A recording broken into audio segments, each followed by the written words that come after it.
everyone, and welcome to another episode of Designing Justice. I'm Priyambada Shivaji. And I'm Shreya Tripathi. We are part of the Justice, Access and Lowering Delays in India initiative at the Vidhi Center for Legal Policy.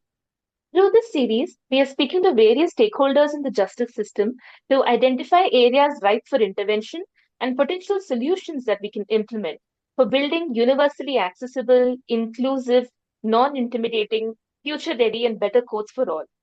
Today, we are speaking with Arushi Anthwal and Jova from Counsel to Secure Justice.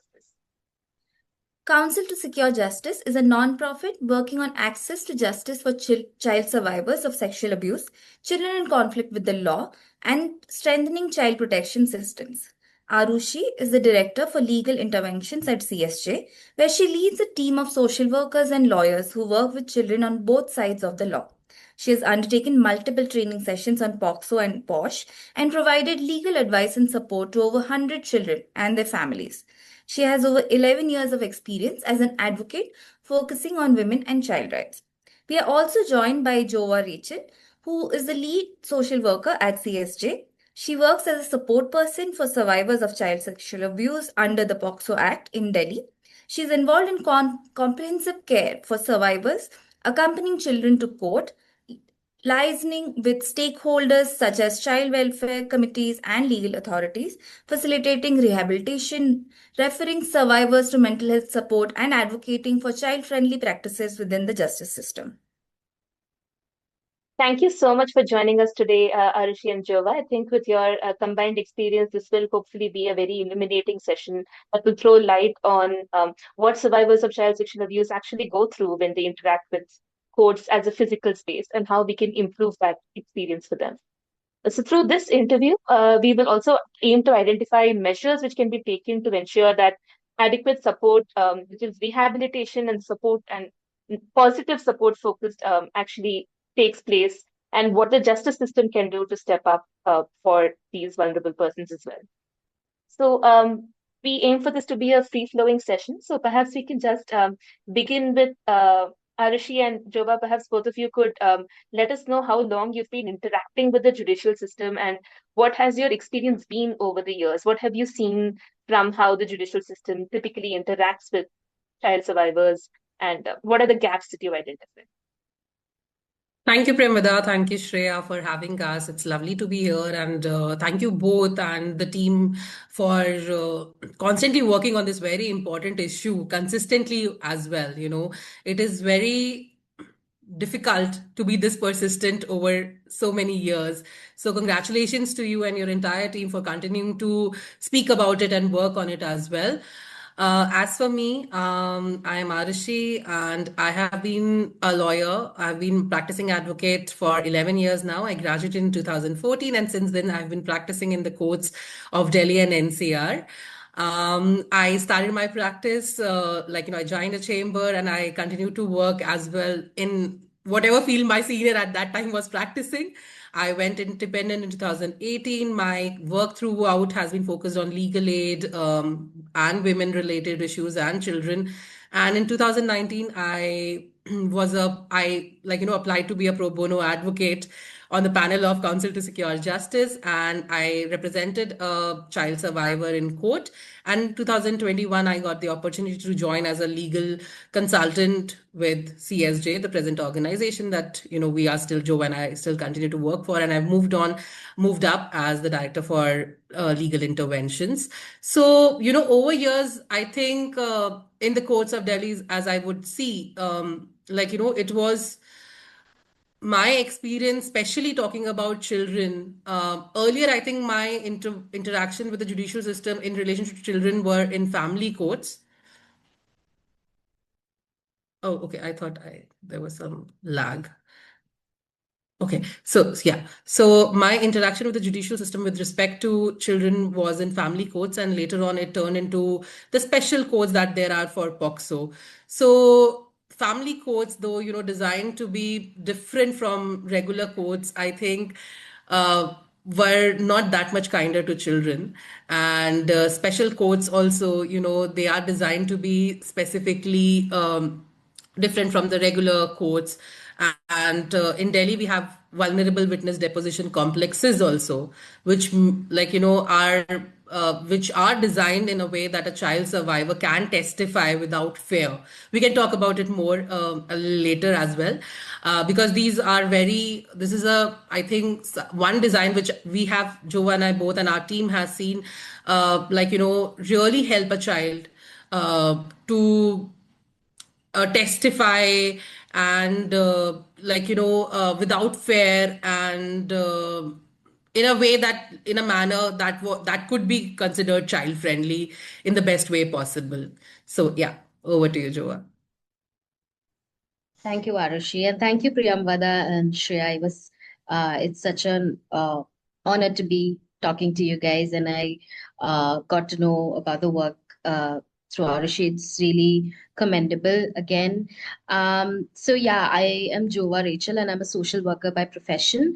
And it's been 5 years since I've been practicing, but so I have been in the child rights space since I've completed my master's in 2021. And I think my interaction with the judicial system has been since the last 3 years.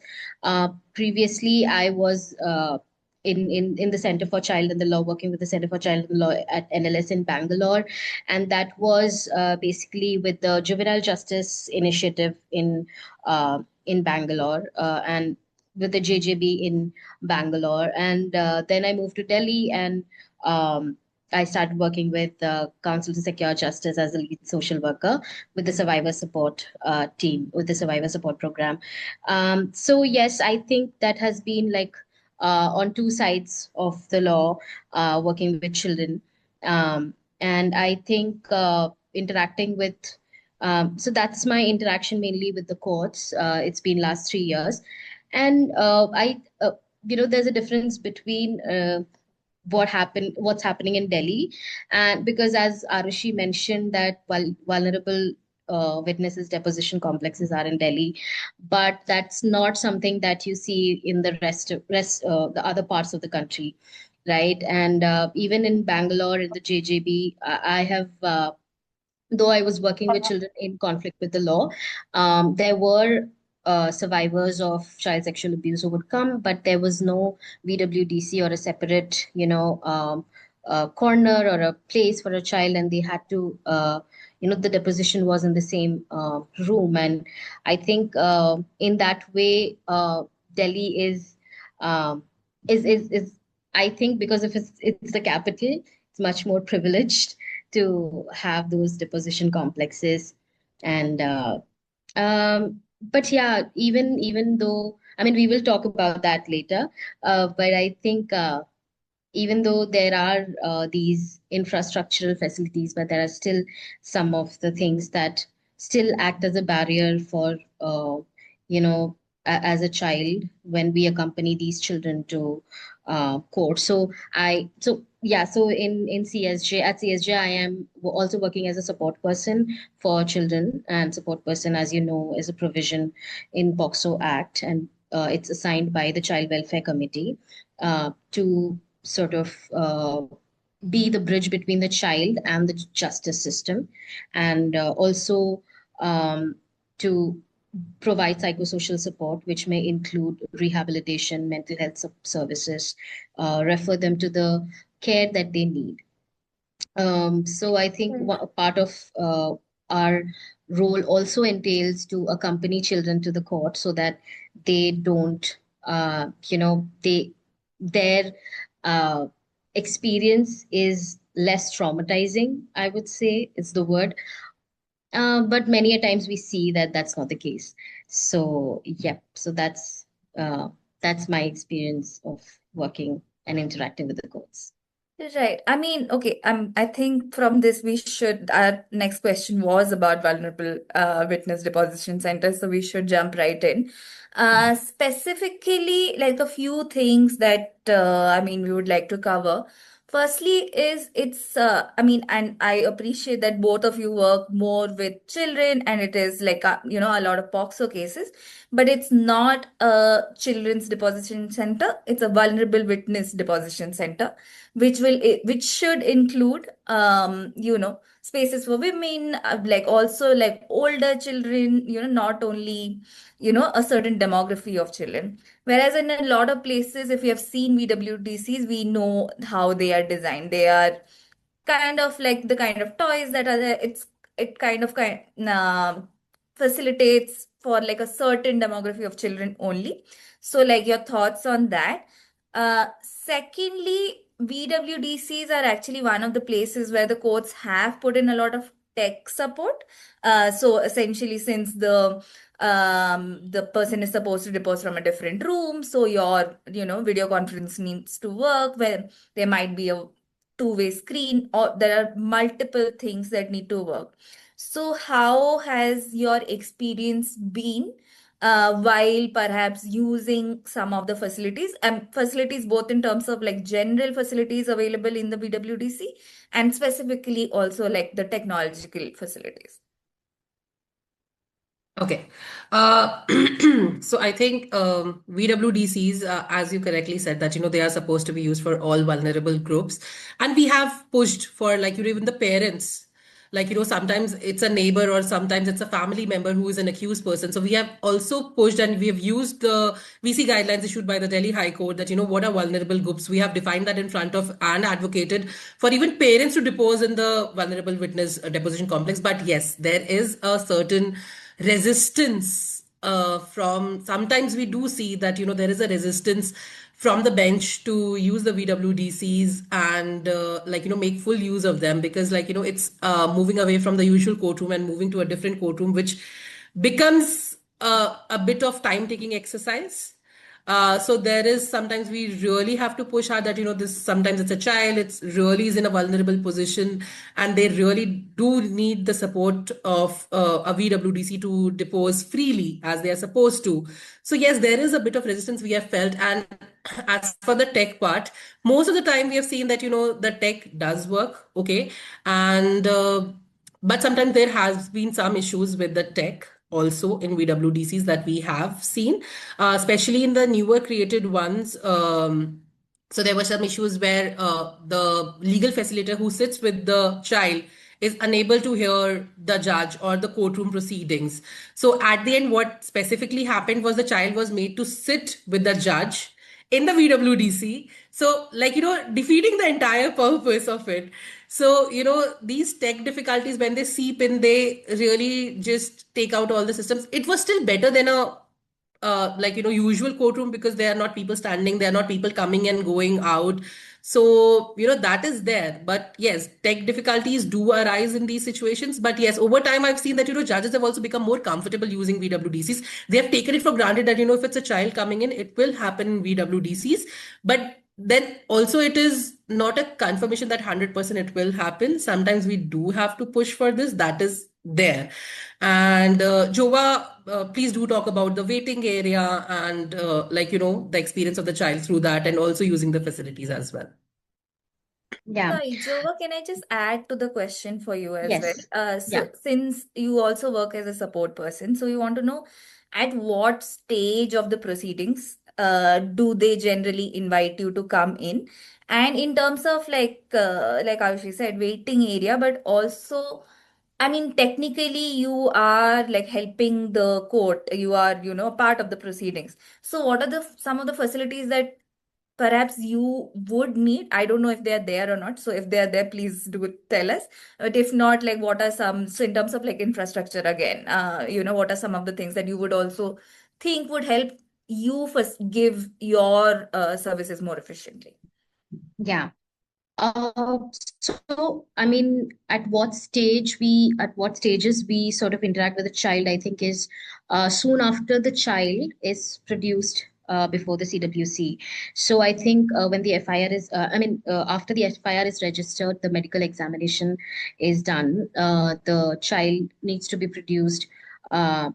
before the CWC, and as soon as they are produced, they are assigned a support person from the CWC itself. So we then get the cases. We are assigned the cases of these children, and within 72 hours of assigning the cases, we contact the children, and if there is any crisis intervention needed, if there are any medical or psychological or emotional care and support and need that they need require. So we sort of cater to that. Apart from that, I think it's the intervention. I mean, we also do a detailed needs assessment, right? Like, what are the other needs that the child has? Is the child a dropout, or did they discontinue classes, or is there anything going on in the family?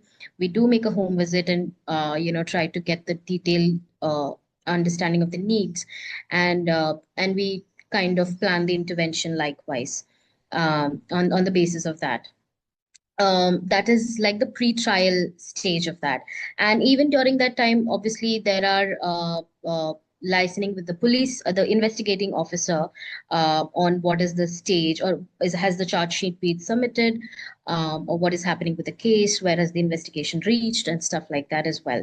And we inform the families and the children about what is going on, and try to keep them informed as much as possible, and the CWC, of course. And as the charge sheet is submitted, and then it takes, obviously the delay is there, and there's yeah, you guys know it better than I do about the delay in the proceedings. And so when the child is then summoned for the testimony, we accompany them to the court. So we do prepare the children about what is going to happen, and what is happening, or who all will be there. So for children, we have to really give them a detailed explanation on who will be there. There will be Didi coming, and all that things. So I think the first thing that we do would be waiting in the outside the courtroom, where the child is waiting. Even though we're trying to make them understand that there is a place that you have to go, but that waiting area is, I think it just, many of the kids are baffled there, and they're puzzled, and they don't know what is happening. And some of the children are even taken inside the courtroom. Like, for example, there was one child where the legal facilitator has made the child to sit inside the courtroom, and there is like this harsh argument, final arguments between the lawyers going on, and the child just broke down. So I mean, but then the child is like, okay, and even if the child is not inside the courtroom, even if they are outside the courtroom, sometimes the accused is on bail, and the accused is sitting right across, or even the family of the accused is sitting right across the child, or so eh, and they have to wait there, because then when the matter is called, they have to go inside, and then the judge says that, okay, the child is young, so let's take the child to the VWDC. And even in cases of children, if they are like 17 or 18, uh, the judge would be more willing to do it in the main courtroom itself. Like, utna chota to nahi hai, you know. And if they're above 18, and the incident has taken place when they were children, then to they're like, oh, above 18 over here. That's mostly what, in my experience. So I think, and then after, if it's a small child, then they would be like, okay, VWDC में करा देते हैं. Yeah, so then even when the judge says, yeah, it's okay, like we can do it in the VWDC, then we have to go and to the entire, if it's in the sixth floor or fifth floor, we have to go to the ground floor, sometime to the next building.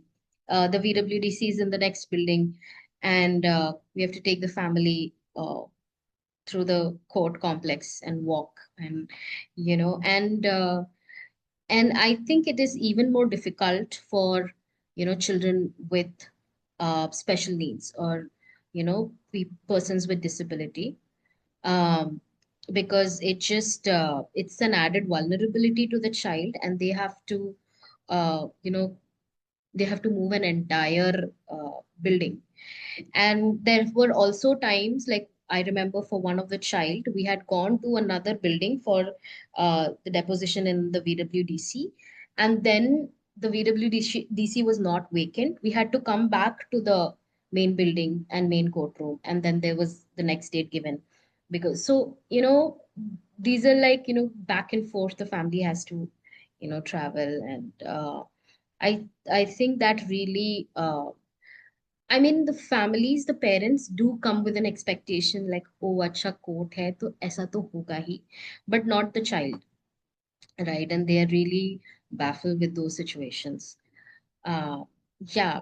And even just waiting in the corridor, listening to uh, the talks, and there's this policeman coming with a guy in handcuffs, and just the whole situation of, yeah, that really distresses the child. And in the VWDC, yes, my experience with VWDC is also like I have seen toys and soft toys, and I have not yet come across any reading material, I would say, for a little older kids that would give them information, or uh, you know uh, really give them information about the case or the judicial processes, or even the POXO Act, or about the composition or anything. And most of the time with the older, I mean, with the adolescents, I would, I would sit in the waiting area and have a conversation, because when I ask, do you want to play some games, or I mean, they're like, no, I don't want to. Or and some would, some might, but most of them, they don't want to play games, right? They're in the uh, not in a state of playing games.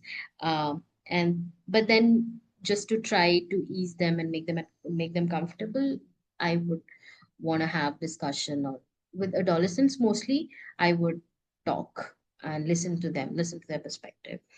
But with, yes, even to with little children, yes, soft toys are okay. They are pretty comfortable with the soft toys, and even then, most of it is very old, and it has broken nose, broken stuff, and and yeah, and with some children aged between maybe 11 to 14, 11 to 13, they would want to play some games. Like, there are Ludo and Carom board and stuff. So that's that. Um, with the technical part, I think it fairly works most of the time. Yeah, some of the time I have also seen some difficulties with the uh, so there are, like, in one of the court that we go to, is there are multiple rooms where the children can sit, but I while waiting in the waiting area, I've heard the person in charge saying that उधर का camera काम नहीं कर रहा है, तो वहां नहीं कर सकते, तो इधर करो. So obviously there are I think technological issues also sometimes. I'll Yeah. just add few more Yes. things, if that's okay. Yeah. So I think for listeners, dear listeners, this is also important to understand that, we're talking about children who have had the privilege of having a victim's advocate or a support person. Yes. We also see a lot of children who are without these support coming and accessing justice without these support. So then, they are at kind of at the mercy of whatever is available. So, like, they are made to sit in the main courtroom until unless someone realizes that, there's a child sitting here. And sometimes we have done that, because at some point you are a child rights advocate. So you put it into court's notice that, sir, there is a child sitting here and they should not be here. But that is the reality, we work with children. There is a support person, there is Jova or other team members or other organizations who are there. And I am there as a victim's advocate, or my colleagues, or there would be a DLSA person. But sometimes even the legal facilitators we are talking about, sometimes they're not aware that, there is a waiting area separate for children. They're not supposed to be brought to the main courtroom. So, that gap is there, or it might be just easier for the SPP, Special Public Prosecutor, to brief a child as to what they say when the child is brought to the courtroom. So, like, even with the existence of a physical infrastructure, which is much more child friendly, children are still being made to come to the main courtroom. So, that is a bit disheartening, right? And secondly, as you said, the age thing that, different children Absolutely. When it's a very young child, I've seen the judge to prefer VWDC, but also the flip side is like, they will not understand what is being said. So I'll make the child sit with me. In their head, they're uh, thinking it logically that, if a child sits next to me, they might, I'll be more child friendly. So it is also very judge dependent as to how they want it to be. So even they'll go to VWC or they'll do it in the main courtroom. They'll make the child sit right next to them and ask questions directly. It sometimes work, but we still prefer that, that process of the child being sent to a VWDC and deposing from a separate room is followed, because again, like, judges keep on transferring, getting changed. We do not know, how much trauma informed approach they are using, or it is being happened, or it is being done. So preferable that, the child does sit in a VWDC, sits in a separate room away from the courtroom as well. And like, as Jovo also said, if it's a child who is above 16, 17, and we are not even talking about children who are, who are in consensual, non-exploitative adolescent relationships. So they are definitely seen from a very different eyes from, and they'll be like, "Ab yahin par hi depose kara lete hain," and everything. I would also want to share, like, one thing about the VWDC. Like, we recently, I was representing the child, and I think Jova was the support person in that matter. So this child was sexually abused by her neighbor, and like, she was very shy. She's 6'7", and we had prepped her that, we'll be going to court and everything. And first time she came to court, she did not speak anything. Even when in the VWDC, she refused to, like, tell what has happened, what because okay, so the legal facilitator we keep on talking about are appointed by the legal service authority. They are like, they wear an earpiece in the VWDC where the questions are set by the judge, and they tell it to the child. So yeah, so the legal facilitator also needs to be trauma informed and needs to know a little bit about the case to ask these questions also. So the legal facilitator could not form a rapport with the child, and child refused to say anything. So now we got couple of months. We worked with the child. Child got comfortable with me. Like, I visited her a couple of times, and once we are in court on the day of the testimony, the second time around, child refuses to say anything again. Like, we are sitting in front of the main courtroom now. The legal facilitator asked the child to come into the main courtroom, though we were like, let's take her to the waiting area. There is a specific area. But then the child was like, because the legal facilitator kept on touching the child. Like, in her way, she is being caring. Like, अपने बच्चों से जैसे हम बात करते हैं, अपने cousin से बात करेंगे, and she's like, अरे बेटा बताओ मेरे को. We had to step in, like, not the great thing to do. Let's not do that, please. Yeah, please calm down. Thoda sa. I know you have a good intent, but intent does not matter here, please. So now the child goes into VWDC. Okay. And she took her time, but she then testified. And I'll tell you, like, this is such a positive way of looking at VWDC, because she got so comfortable that we had to remove the games at one point. Judge is like, we really need to ask her some questions. And she's running around VWDC and answering from one corner, then running in the other corner. So it took her a couple of hours. But then she was like, I'm comfortable here. We took judge's permission to let Jova also sit in, so the child is comfortable. So, because these are all there in the VC rules of the Delhi High Court, like, a support person can be there. So we made sure that Jova is sitting with the child and she's accessible to the camera. So there is no tutoring and everything that can be done. So we are following all the rules, regulations therein. But the child, like, again, from saying nothing to coming to court and playing games in that space and being okay to testify. I think that speaks a lot about how a physical space can help a child also. Of course, there are other things about a support person, and like, how she got comfortable, about just small things about having a Ludo to play with, doing something with her hands while testifying. I remember she had Jova's diary in her hand and she kept on paginating the diary. Like, she's saying difficult things, very difficult for a 6, 7 year old to keep on repeating what has happened to her. But like, being away, like, away from the accused, not seeing him, because that's a question whenever we prep a child, like, कि आपकी गवाही है, आपको court जाना है. So that's the first thing, कि दीदी वो सामने आ जाएगा. So we tell them that, that is not going to happen. And I have also had, like, one instance where I have represented an adult survivor in Noida courts. And that experience, that is just 15 kilometers. I keep on repeating it. It's 15 kilometers away from Delhi, from a Supreme Court. And the experience was so different. These are accused in the same room. And it was a POXO special court also, I came to know later on. And I was asking the SPP, how do children testify in this room? It's like nothing. We make them sit on our laps and they testify. It's okay. And there's not even a screen. In Delhi, I've noticed screen from a very long ago as well. Like, even if there were no VWDCs, there were screens which were used to, even for adult survivors, the accused was kept behind a screen to testify.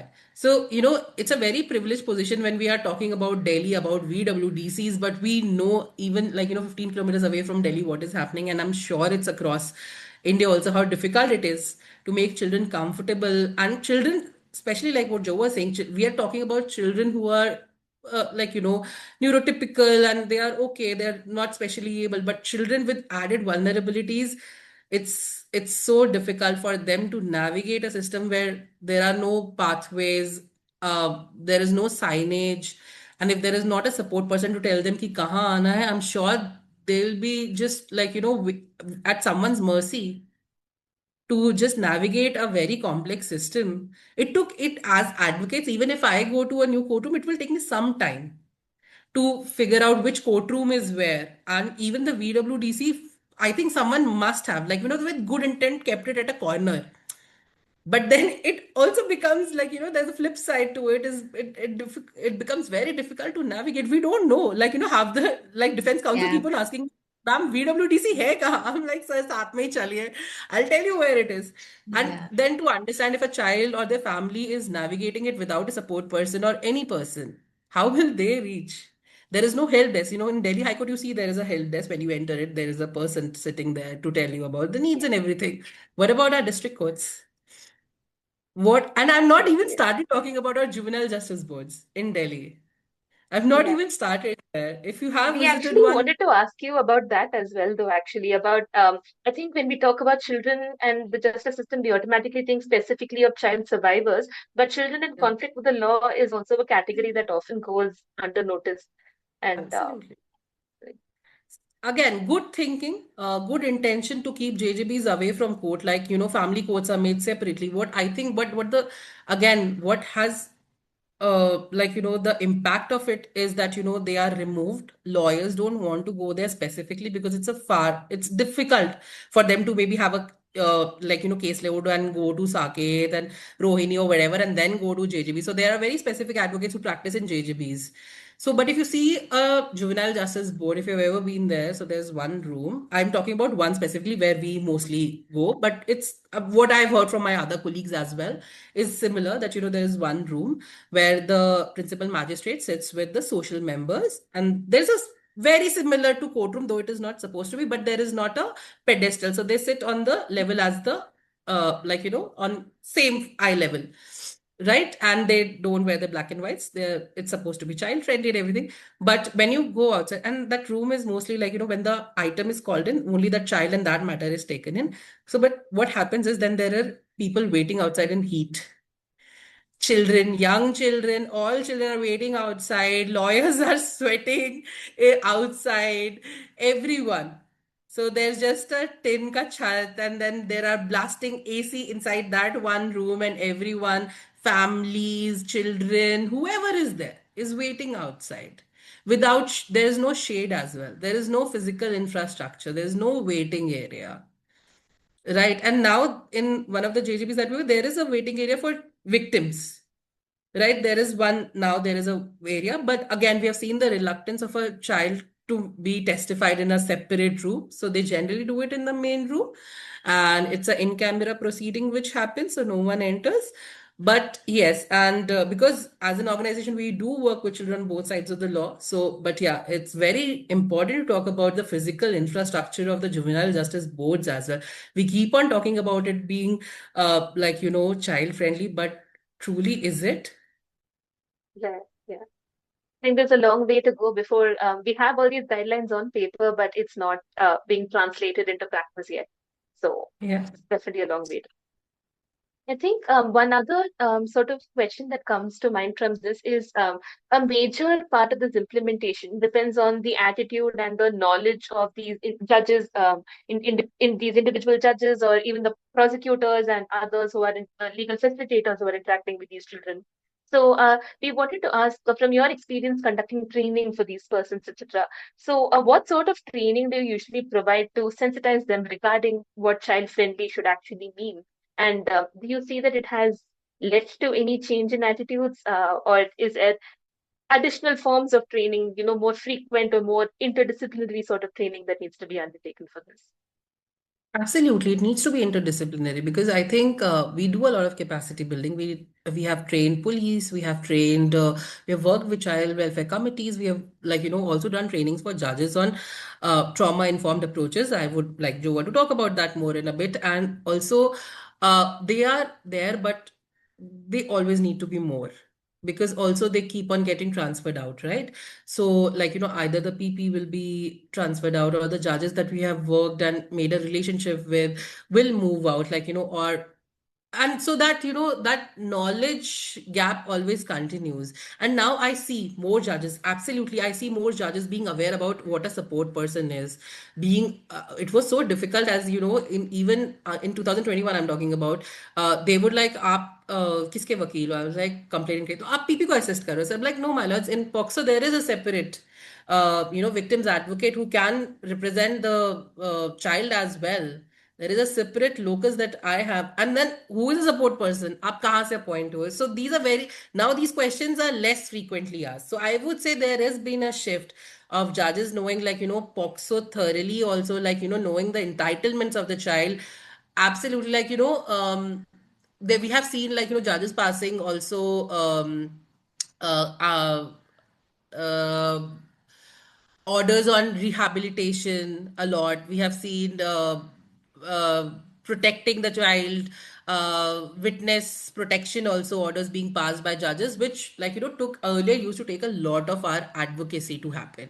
Now judges are like, okay, some things are given that this will happen in VWDC. So earlier judges were also, sometimes I see the lieutenant ki वो अलग courtroom में जाना हम in camera कर लेते हैं, इस court को यहीं पर ही कर लेंगे. But now I see that more judges are happy to go to VWDCs. But yes, capacity building and all is a continuous process. We have to continue to do that. That is not a one time thing and we can just be like, this is done or anything. And it's a dialogue that needs to happen. What are their problems? Why is it if a magistrate's court has 150 matters in a day? Wow, how are we expecting them to do anything else? Or even a sessions court has to do 5 testimonies in a day. So what is it? What dialogue needs to happen? Who needs to intervene in this? So this is, I think, a convergence of all the stakeholders in this. Being in Delhi, we have a lot of stakeholders. So that is one other side of it. Delhi sits at a very special place. We have a lot of stakeholders even in judges. We have, earlier we used to even have Delhi Commission of Women's lawyers, RCC lawyers, rape crisis cells lawyers in every POXO court as well. So there was another stakeholder. Then there is CWC, then there are judges, there are SPPs. So many stakeholders already in this system, and they all need to converge. They all need to speak to each other that what is it, what needs to be done. So I think that is something that's a continuous exercise also. Yeah. Yeah, I think adding to that, with the trauma-informed approaches, I think understanding a little bit of trauma, because we are dealing with children who have, who have undergone trauma.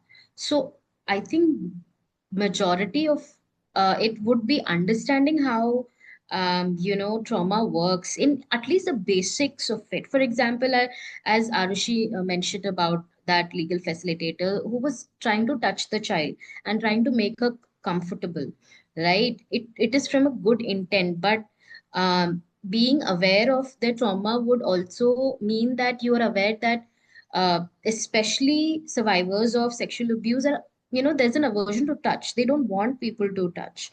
So just to uh, firstly to refrain yourself from touching, or even if they are breaking down, just to ask if it's okay. to, like I remember in the same incident that Arushi was mentioning about the child in the VWDC, and I was present, and the child was sort of running around, and she was very comfortable, and she was not really sitting at one place, and the judge asked the legal facilitator to, like, they asked me to hold the child and put her on my lap.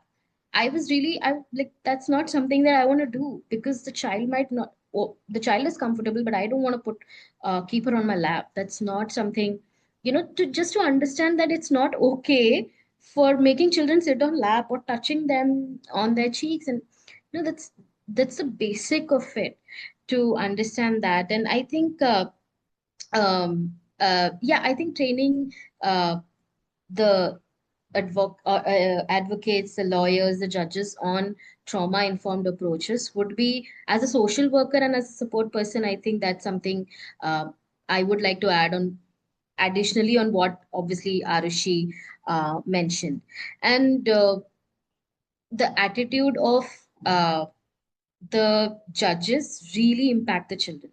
So this is again one example where I was sitting with a child in the waiting room for of VWDC, and there was another child who was sitting across. She was also waiting for her testimony, and the judge of that court came, and this child who was with me was pretty confident. She was okay. We had prepped her quite well, and we have been, walking through with her through this journey, and there was another child sitting there, and the judge from that court came and just spoke with her, saying that kaise ho beta aap, how are you doing, and and instantly, and she said, आपको डरने की जरूरत नहीं है, हम आपके जो जज है हम निर्णय लेंगे इसके, आप जैसा है किसी के भी प्रेशर से मत बोलना, जो है आप बोल देना.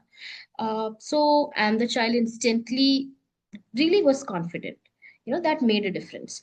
And then the judge went inside, the child went inside, and this child with whom I was sitting, the judge walked past, saw the child from through the glass, and directly went to the court. And I could see the shift in the mood of the child, right? And she was expecting the judge to come and speak with her, at least just to say what is your name or ask what is her name and stuff like that. So even to, I've seen many judges interacting with a child, a brief interaction before their testimony, but many don't.